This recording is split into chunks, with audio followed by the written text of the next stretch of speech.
How's it going? Good. How are you? I'm good. Love it. We were just talking about possibly some movies that we've seen lately that might have been good. If any of you haven't seen Quantum Mania, it's fantastic. Yeah, we all got to go. The SalesRabbit employees. I'm a huge Marvel fan. I'm a big old nerd though. So I'm a little less so. I'm more of like a Harry Potter fan. whoa. I'm the biggest Harry Potter fan. Look at all my stickers. Don't even. I don't even have anything myself. But yeah, Quantum Mania was pretty good. I'll have to give it another shot. Maybe I wasn't paying attention as good as I could have. Yeah, it was pretty intense, but it's good stuff. I agree. Let's see. Looks like we got some people hopping in. We do. Nice. How's it going, everybody? We'll give everyone a second to join before we dive into the good stuff.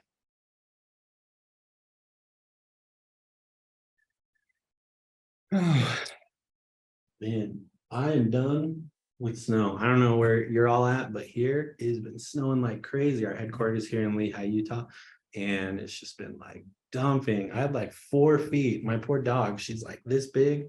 Went to let her out, turned right around. She's like, nope. so some snowbanks around here that are bigger than my car right now. That's kind of insane. crazy. I could make a whole home in there if I wanted to. It's crazy. Well, I'm jealous of all of you people out there that are in like warmer areas. So I'm done with the snow. Some people here love it. The weirdos, they go up and they ski and they fall down a mountain in it with their skis and snowboards.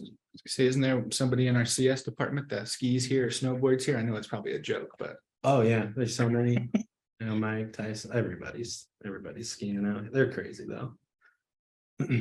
We just stay inside with our iPads and play with SalesRabbit. absolutely. Love it. Well, why don't we go ahead and get started? So we're going to be going over today a few different add-ons that we have with SalesRabbit. So SalesRabbit has an add-on called Data Grid, called New Movies and Weather. And we're going to talk about and demo all three. So what I'm going to do is get logged in here on my iPad. Let me share my screen so you can all see it. Yeah, I did want to mention as well, if any of you guys happen to have any questions at any time, please go ahead and put them into the Q&A section, and then we'll get to them towards the end of the call. Good call. All right. So should be screen sharing. Everyone can see. Nice. Easy peasy. So like I mentioned, I'm in on an iPad here. So we do have iOS and Android apps. So I will be demoing from an iOS device. The differences between the two are mostly in layout. So if you're on an Android device, it should be fairly easy to follow along as well. But this is the homepage when you first log in where it takes you. We're going to jump to the Sales Hub today because that is where the good stuff lives. So when you first log into the map view, that's what the Sales Hub brings you to. It's going to zoom you into wherever you're currently physically located. This little blue dot is me. As I move around the map, my blue dot will follow, but I am going to stay at my desk so that I can keep doing this webinar with you. So my blue dot's going to stay in place. But if I was out knocking doors, my blue dot would be wherever I'm at.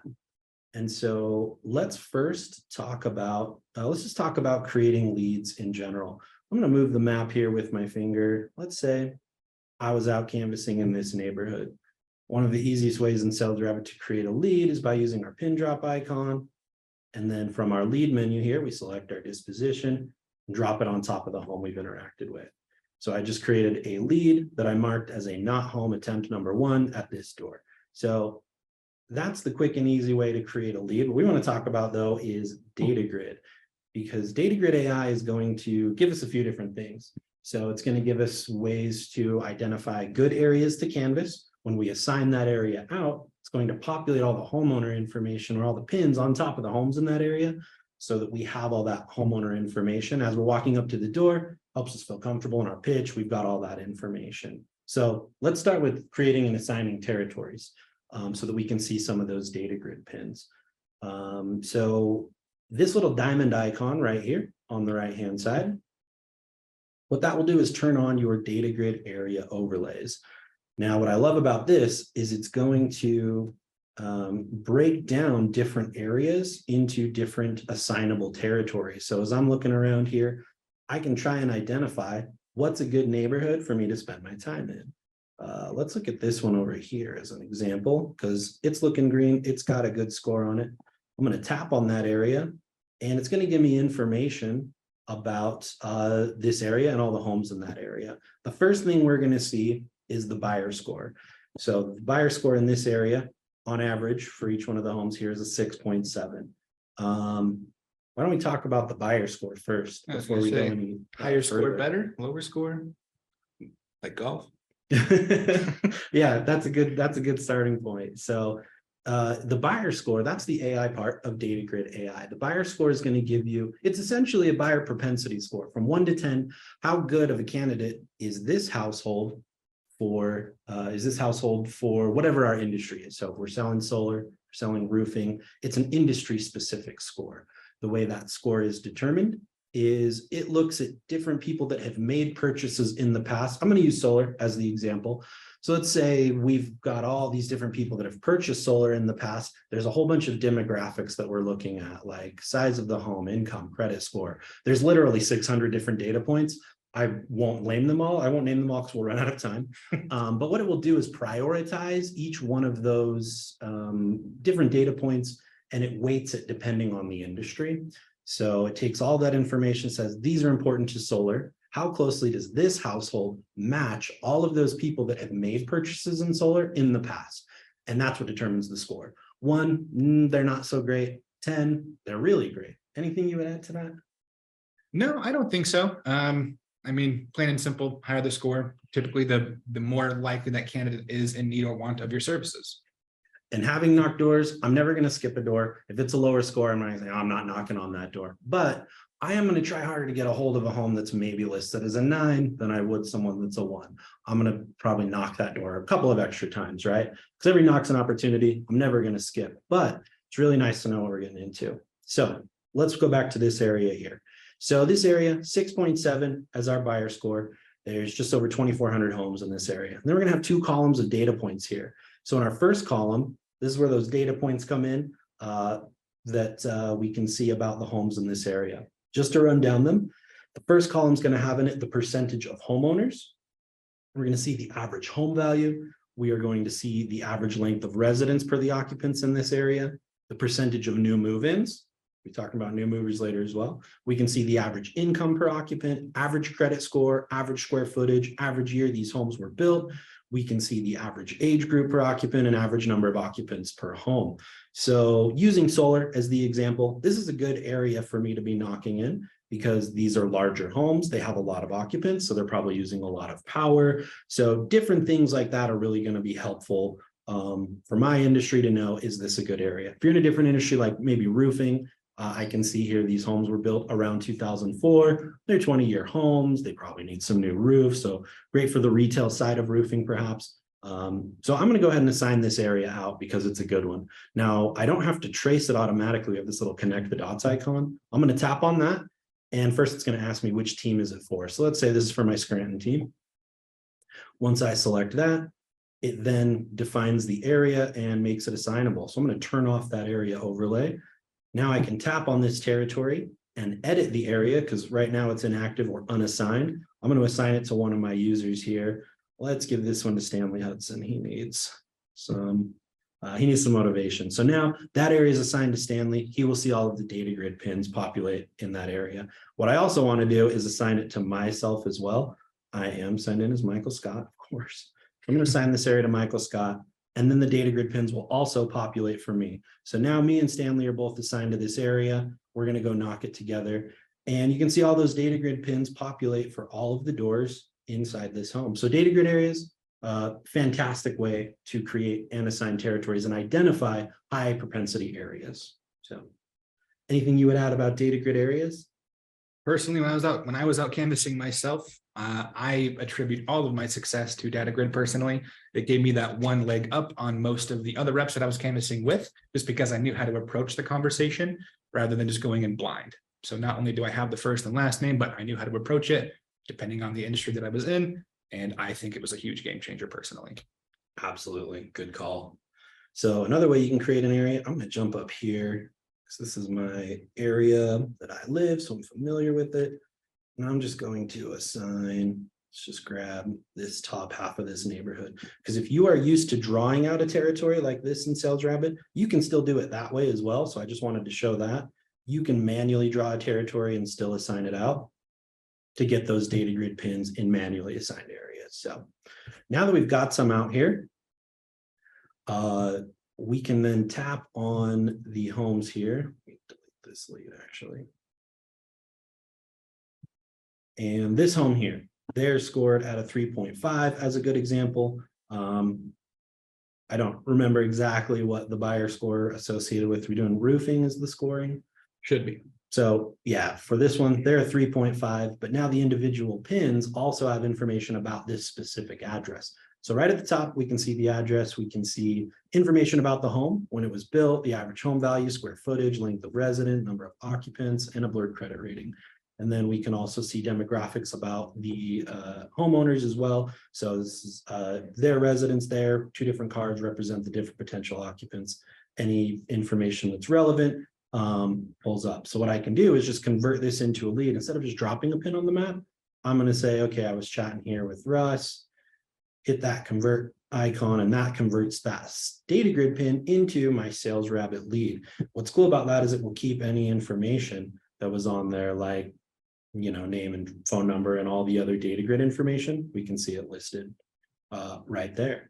And so I absolutely love data grid because it's going to help me in my pitch. I know what household I'm approaching. I can see, okay, these guys have lived here for a while. I'm not going to approach them as if they're brand new to the neighborhood. They've been there. I'm going to say, hey, I was just talking to your neighbor Joe. He sent me over here. He's interested in solar as well, or dang, they had some hail damage or whatever it might be. So again, this information just helps me be confident in my pitch as a rep. Yeah, any questions about that? None from me. Are there any questions popping up in Q&A by chance? Haven't seen any come through quite yet. Do you see a couple I think might have jumped in? All right. So just to answer the first one, will the recording of the session be sent to all participants? Yes, it will. And now it looks like we got someone requesting a couple of additional people to be added to the meeting, and they should be able to, I guess, click on the meeting invites that were sent out, and they can join that way. Cool. Thanks, Russ. Awesome. So let's go ahead. Now that we've created some leads, let's go ahead and talk about the new mover leads. So we do have a couple of other questions flying in related to data grid, if you'd like, before we hop into something different. Tim Dale, what if our SalesRabbit doesn't have the webinar, or I guess the weather icon and the data grid icon? So we are talking about add-ons in SalesRabbit, and so your account does need to have these add-ons. So with data grid, there's also a couple of permission-based settings. So if you don't see this data grid diamond pin, that means your user doesn't have the permissions to create data grid areas, is likely what that is. Or you need to reach out and get data grid added on to the account. You can do that by either calling your CSM or calling into our support team. They can help get that done for you. There's another one here. It says, what happens when the data grid pins disappear? And I can probably take that one. There are a couple of different use cases if it does disappear. Typically, they shouldn't, unless you either convert them into a lead, or again, like Jamie mentioned, if you guys don't have a data grid on the account, they're just not going to populate. Other than that, if anything ever does seem to disappear or not be acting as it should, usually deleting the territory and then reassigning it to yourself will generate the new pins or repopulate them if they are no longer showing up. I was going to say that same thing. So if I were to delete this area, so if I converted these 2 data grid pins and now they are SalesRabbit leads, if we delete the area, the leads that I created, they stay. And if I wanted to see the data grid pins again, all I would need to do is just redraw the area. Sorry, let me jump back to it here.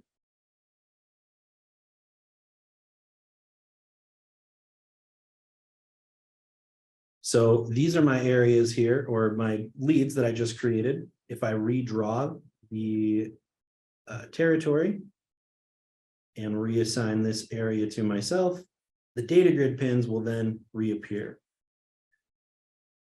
And now you can see in this area, I've got some stacked pins. So the stacked, meaning this little bubble that says 2, that means there's 2 information here. So here's my original lead I created. And now it's also pulling up the data grid pin again, because these data grid pins, they're just unedited homeowner information pins that we convert into leads. Once I convert it by tapping on that lead and then tapping the convert to lead button, that's what puts it into a SalesRabbit lead in my account. Hopefully that makes sense. Good questions. Any other questions? Yeah, let's see. One from Roland. Does DataGrid only have info on residentials or businesses also? Yeah, that's a great question. So DataGrid primarily has residential information that comes from the buyer scores, that have the buyer scores and all the different data points as well. But DataGrid, for those of you that are using, that are more B2B, DataGrid has what's called DataGrid Business Search, where I can drop a pin, and within that radius, I can search other businesses that are in the area. I believe my account is set up to do that. Should I demo it real quick? Might as well. Might as well. So let's just say I want to search. We're going to move away from a residential area. Let's jump to some more businessy flow right near the freeway. So I'm going to take this. Let's use a lead that already exists. So I'm going to take this pin. Let's say this is a business I was already chatting with. I can open up that lead and then jump here to my forms tab.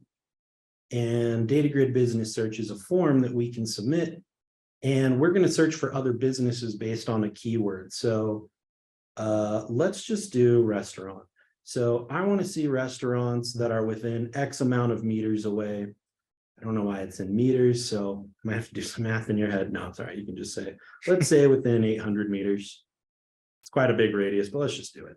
I want to generate all restaurants that are within 800 meters. And again, that keyword can be anything based on whatever your industry type is or whatever businesses you're targeting. So I've worked with a lot of people that are targeting convenience stores, targeting different hospital types or different hospital specialties. There's a lot of different applications to the DataGrid Business Search. So I just closed it, but you saw that little green banner popping up saying that those pins will now be populating in this area. So over time, as they sink in, you will see DataGrid business pins now populating here on my map. I'm going to go ahead and swipe my map closed and reopen it because that will help force that sync a little bit faster. Let's jump back up here to that Salt Lake area. Now you can see all those purple pins. Those are all of those restaurants. And you can see some are still popping in. So now you can tap on any of those pins and see, well, this one's Chick-fil-A, and then we could open up that lead detail and then work that lead like normal. So great question about the DataGrid Business Search. That is a very quick rundown of how DataGrid Business goes. Yeah. And then we got one more question pertaining to DataGrid. They just happened to miss the beginning of the webinar and they just want to know how to access DataGrid and how to add it.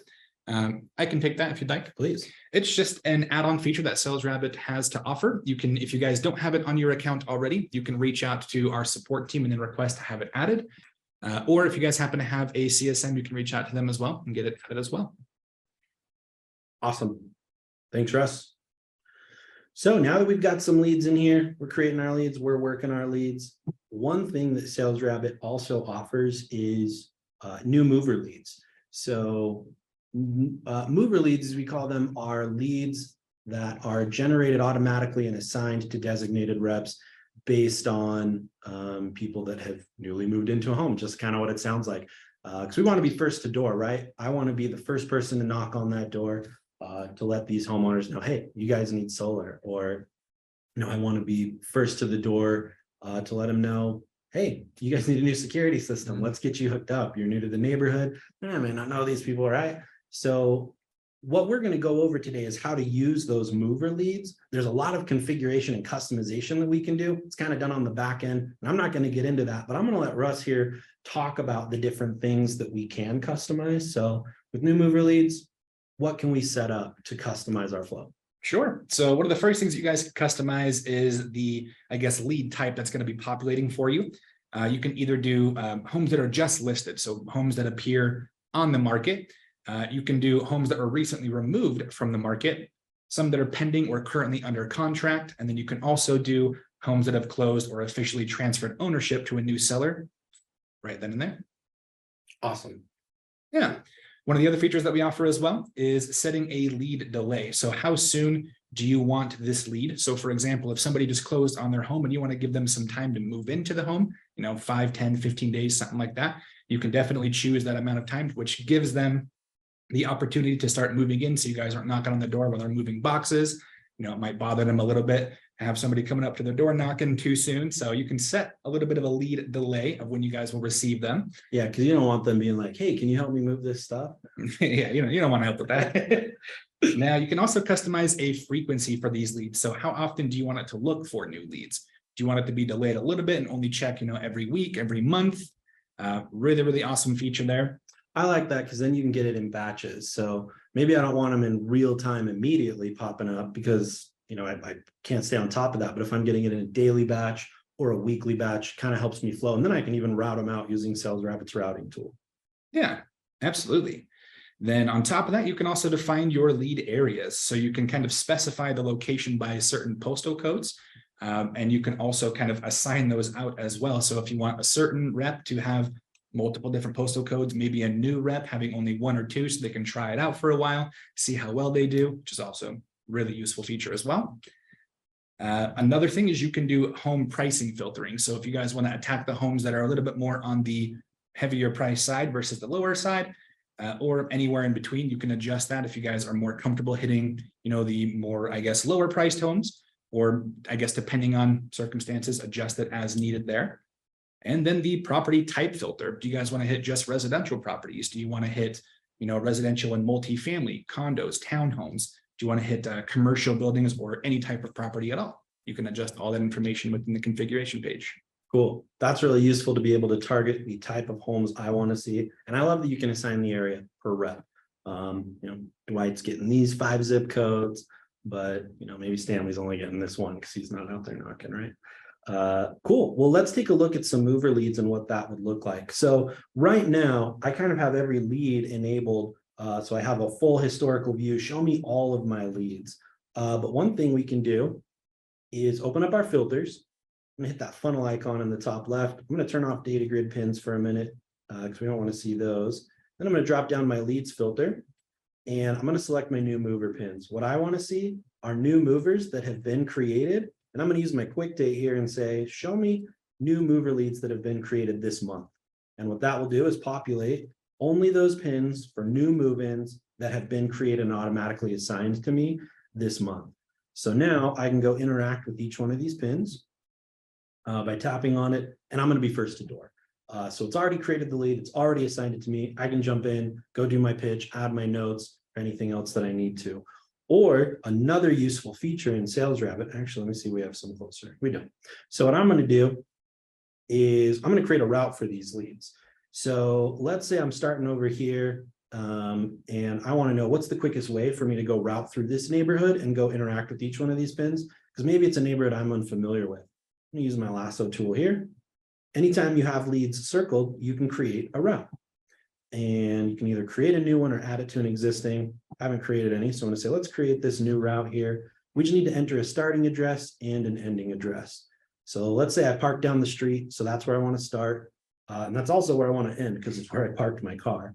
And if I was standing out there, I could hit that little target icon and it's automatically going to fill that address in for me. And then at the bottom, it's going to optimize this by the fastest route. So I'm going to say, okay, let's build that route. Show me the quickest way to go follow up with each one of those pins. Now that it's done building it, we can view that route here by hitting the little treasure map icon up top.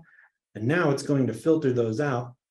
And we can see if these little flags are where I'm starting. So that's where I parked my car. It's telling me hit it here, do number 1, then hit 2, circle up and hit 3, 4, 5, etc. So it's going to loop me through these leads in the most efficient way possible. So I absolutely love our routing tool, especially when we're pairing it with these new mover leads, so I can be efficient with my time. Anything you would add to that? I was going to say, no, I mean, I love that you brought up the routing feature that way. Obviously, if the places that you guys are trying to route to happen to be very far between, this makes it really easy for you guys to know exactly where you're going. But no, nothing else to add other than that. Cool. Love it. Any questions pop in about it? We do. Got a few questions. Yeah. So the first question is, how soon, from Clayton, how soon do new movers pins populate after a person moves into a residential property? And just like we discussed before, that is something that you guys can kind of, I guess, I don't want to say manipulate, but customize, that's the right word, and set up to your liking. So yeah, you can go in there and add some conditions. So I want these new mover leads to populate when they close on the area. And then you can customize those delays if you want. So I don't want to get it the same day that they close. That might be a little soon, but a day or two after, a week after, that's all customizable in the configuration page. Perfect. Now, another question here from Diane. How do you turn on the new move-in pins, or are they automatic? If my company doesn't provide them in my area, can I purchase the add-on for my area? That's a good question. So mover leads are an add-on to SalesRabbit. We're talking about add-ons today. So I would probably say the best thing to do is call into the support team and they can look and see about getting that added, or reach out to your CSM if you have one on your account. But it is administrative. So the administrator determines those settings of adding in those new mover leads, configuring them, and then assigning them out to the specific reps. Perfect. Now, another question here from David. Do we have to add a feature to have new movers leads icons show up? Mine don't show anything. Yes, that is an add-on feature, as Jamie just mentioned. If you guys happen to be the admin on your account, you can reach out to our support team and then get that information added to your account, or reach out to your administrative team and they can take it from there. All right, and then we got one final question here, and that was from John. He says the treasure map icon. That icon, I believe he was referring to on the routing feature. After you guys route to a specific group of homes, there is a little map icon in the top right-hand corner on your iOS device that kind of resembles like a treasure map, or a pirate map is what I like to call it. And if you select that, it'll actually show you that route that has been created to go to all of those homes. And I did that a little fast while you were talking, Russ, but just to show it one more time, these little pin drop, the little icon here with the pins that are connected at the bottom, those are your saved routes. Any route you create, it saves. It just usually bases it, the title of that route based on the date that you created it. You can actually rename these. So I could call these Salt Lake mover leads. And, that way I've got access to that route easily saved and identifiable. And then down here at the bottom, once we've optimized it, and this little button is grayed out, meaning I've already built the route, you can view the route by hitting that treasure map icon on the top right-hand corner of your route. And that will pull it up. Then once we're done, we can hit close route, and it'll bring it back to our default view of whatever we have filtered on. Perfect. It looks like we had one more popping through here. Love it. Can I lasso any pin I want, like map out routing feature for different labeled pins? Yeah, absolutely. So you can, let's just turn all my leads back on. So I'm going to say filter by date created of all time, select every lead pin. So I can actually circle all my leads here. And it's going to bring up these different options here that are the different dispositions. So let's say instead of mover leads, I want to deselect everything else. Let's focus on my 21 go backs. Let's build a route for those. We can click create new route, and then it adds those 21 go backs into a list that I can also route. That's a great question. The routing tool is fantastic. Probably an underutilized feature in SalesRabbit users, to be honest. So again, lasso your leads and then just select or deselect the different pin types that you're wanting to do. You can route up to 23 pins at a time. Anything more than that, and you're probably just wanting to knock, consecutively. Good questions. Any others? Nope, none so far. Fantastic. Well, mover leads, a great way to be first at the door. Another way we want to be first at the door is our SalesRabbit weather add-on. Because if you are in the roofing industry and you're following storms and you're going to homes that have been affected by those storms, you want to be first to the door to knock and get those customers working with you so that you can help repair their roofs. So let's go ahead and kind of transition into from movers to weather. So what should I show first in weather? I mean, my personal favorite is just demoing any type of, I guess, weather overlay. Like, for example, a specific storm date that I have in mind, I want to see how many homes could have been affected. So I like the regular weather hail overlay, I should say. So we want to look at map overlays or reports? Map overlays is what I would go with. All right. So that's the flashy and fun stuff. Let's use this little rain cloud icon here. This is our weather map overlay. So when you first tap on that rain cloud icon, it's going to open up your weather map drawer down here at the bottom. It says no maps selected by default. Now that just means no weather maps are currently turned on. So if you tap on where it says no maps, that's where you can select your map type. So we don't get a lot of crazy weather here in Utah. We do get some winds. So I'm going to say, let's look at wind gusts, and it will turn on my wind map overlay for whatever specific date is selected. Now, what if I don't know a specific day that I'm looking for? You can actually generate a weather report, and I'll show you how to generate a weather report next. But I generated a weather report for a home in this area before we started. And so I know back on June 28th, there were some really high winds coming through. So let's look at June 28th. Bam. And what this will do is load the weather map for wind gusts in this area. If it's taking a while to load on your device, it might be because the storm was huge. So be patient with it because it's loading, as you can see, a lot of weather data. And it's not just doing it for that specific area, it's actually doing it for the entire country. So you are getting weather data all over the place. Obviously, I don't want to go knock the entire country. Let's start with this neighborhood. But now, I mean, yeah, hey, I've got ambition. Right? Money is money, you know? So here's what's super cool about these weather map overlays is now I can see these areas that have been hit. You can actually tap on these different areas to see, yeah, they got hit by 80-mile-per-hour winds out here where I'm knocking. But there were some other pockets over here up to 85 and even 90 in this area. I definitely want to be knocking in this 90-mile-per-hour area because you know, they got hit a little bit harder. So maybe I'm going to start there and then work my way out. And so you're probably thinking, well, how do I identify easier those areas that were hit more severely? If you open up that weather map drawer, we've got this little slider. This is where you can go to adjust the intensity. So I'm going to set this. Maybe I want to see areas that were hit 80 plus. You know, I don't care about these 40-mile-per-hour winds, just 80 plus. Now that I've set my slider, it's only going to show me those territories that have 80 plus winds. So using that slider to your advantage is really helpful in identifying those good areas as well. Any questions so far before we move on to generating a weather report? We'll give it just a couple of seconds for questions that maybe pop through. Haven't had any come through quite yet. All right. Well, I'm going to go ahead and generate some weather reports then. So I knew that this area had, you know, high winds on that specific date. Well, how did I know that? It's because I generated a weather report for this specific location. And so we can jump in here. Let's use that lead I created earlier. Let's open up that lead by hitting our pencil icon after tapping on the pin. And this is going to open up that detailed lead page. Up at the top, we're going to hit that Forms tab. In our Forms tab, we're going to see our weather report button. If we tap on weather report, it automatically pulls in the address and customer's name. All we have to do is tap on submit and confirm that we want to generate a report for this area. So it'll think about it for maybe 30 to 45 seconds, depending on how many weather events have happened at this location. So we'll see a little green banner pops up here, X amount of weather events happened at this address. So there it is.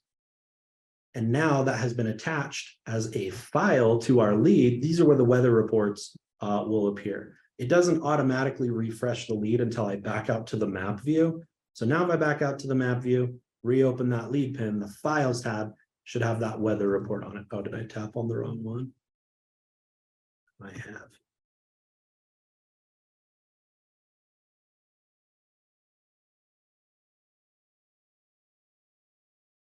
So my Files tab is not pulling up that pin. Well, that's where the reports appear. PDF document right there on the Files tab. Were there any questions coming through? I saw you chatting away. None so far. I was just answering some older questions. Cool.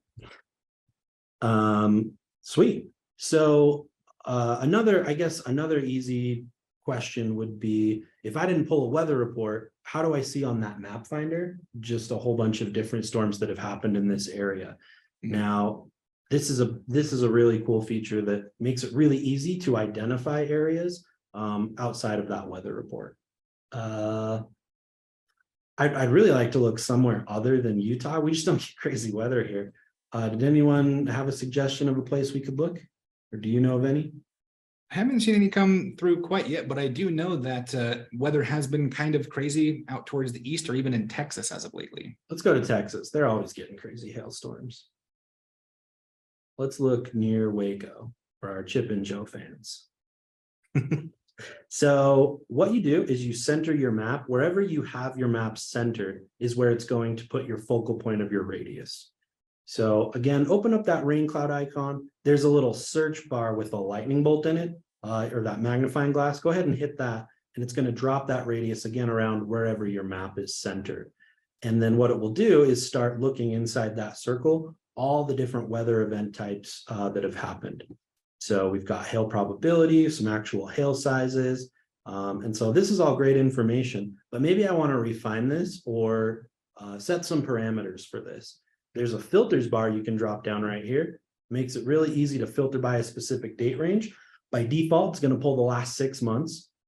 You can adjust that further back if you'd like. And then the default radius is 30 miles, but maybe I want to look within 50 miles and I want to look at hail size of, let's say, 1.25 inches or more, and hail probability of, let's say, 70% or greater. And then, excuse me, and then wind gusts are turned off by default, but if you care about wind, you can turn it on, and let's set that slider to say 80+ miles. Now that I have readjusted those filters and parameters, it's going to look for storms based on those data points. And again, a lot of storms probably happen, so give it a second to load and then find your favorite one. Let's look here at 1.5 inch hail that has happened. So if I tap on that, it automatically loads my hail map size for that specific date. And then we can see those areas that got hit. But again, these maps load for everywhere in the country. So we can even see outside that radius if we need to for any reason. And then just to reiterate the different types we can look at hurricane maps, wind gusts, hail probability, and hail size. I think we get this question asked a lot. What's the difference between hail size and hail probability? So hail size is confirmed hail size based on spotter reports or relevant radar. So it's essentially confirmed hail of this size hit the area. A hail probability is going to be a percentage-based likelihood that hail struck in that area somewhere. So it'll say, 70% likelihood that hail hit here. So that's probably a common question that gets asked quite a bit about weather. Very common. Cool. I was going to say, some people even ask me why they would want to know about wind. Typically not a lot of damages occur with wind, but here in Utah, because we get a lot of that, it blows a lot of shingles off here. So wind is usually a pretty good one to have toggled on as well. You wouldn't think that it is, but I have seen a lot of success come from a lot of companies with wind alone. Cool. So that is the weather feature. I think there's a couple of other things that weather does as well.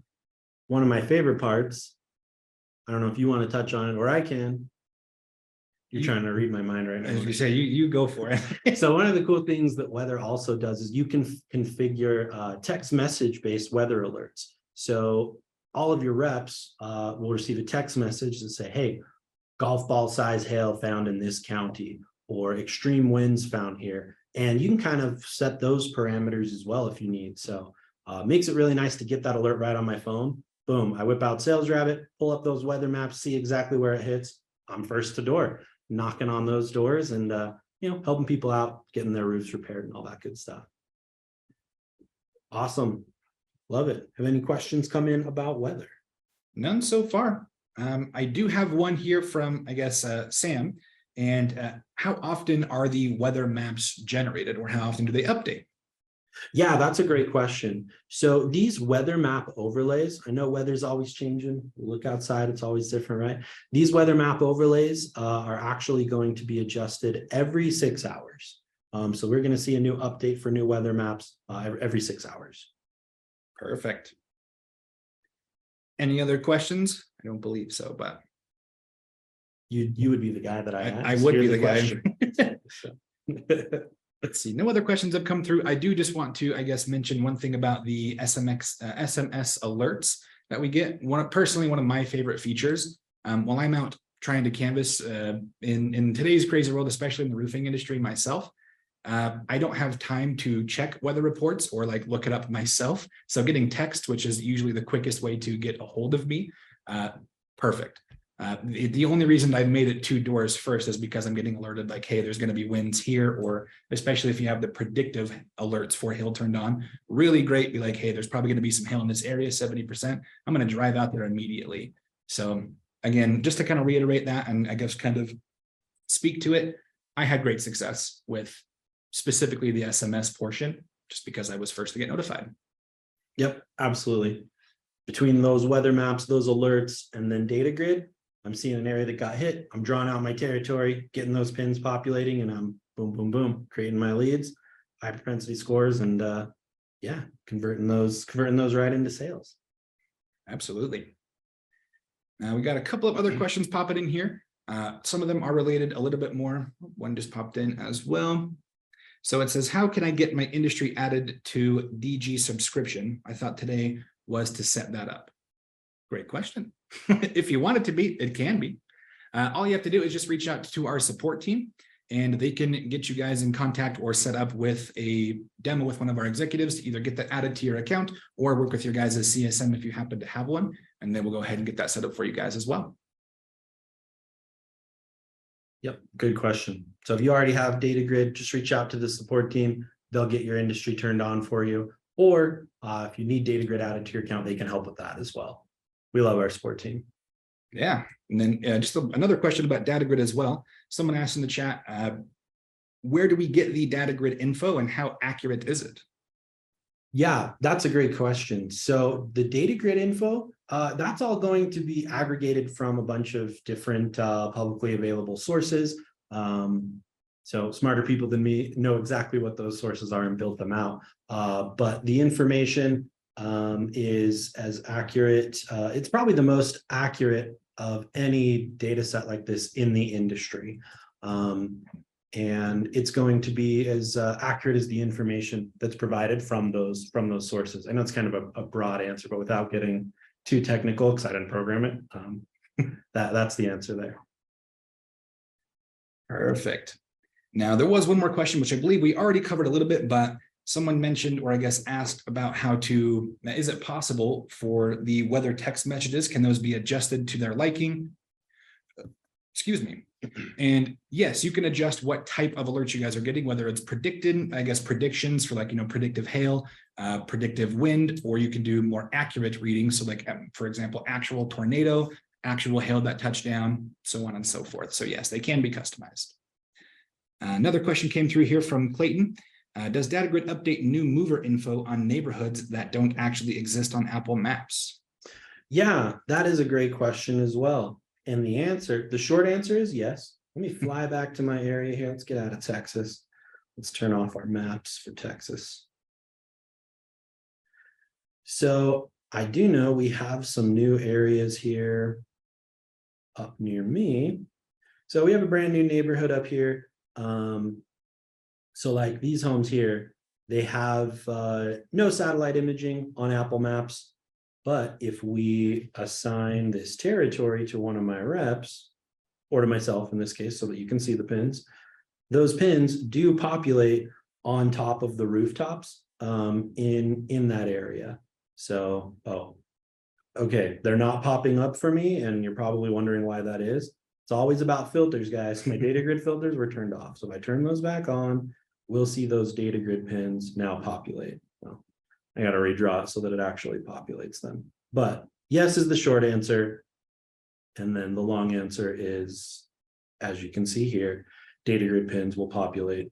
Well, of course, on a live demo, it's not going to do it for me, but We also have portable yes. Wi-Fi here. But yes, they do. They will populate depending on how new the area is. If it was, built yesterday, that information might not be available yet. But as soon as it is, it populates. And in my experience, they do populate in this territory. Good questions. Any other questions? None so far. All right. Love it. So I think we're doing another one of these, guys. I believe so. They are monthly. Hey, yeah, that is true. So with our monthly webinars, we are going to do another one with some other implementation specialists. Next month, we are going to go over some administrative settings, some of those customization things that happen on the back end. I know we talked about that a little bit. We can do some deep dive into customizations and admin configuration in the web app. Cool. Excellent. Well, hey, this was a lot of fun. Got one question popping through about the recording of the meeting. How do I access the recording of the meeting? And it's going to be sent out after the meeting, I guess. Once we get a recording of it, we will be sending them out to you guys. Cool. Love it. Well, thanks, Russ. Had a lot of fun today, and look forward to doing the next one, everybody. Awesome. Thanks, guys. Take care.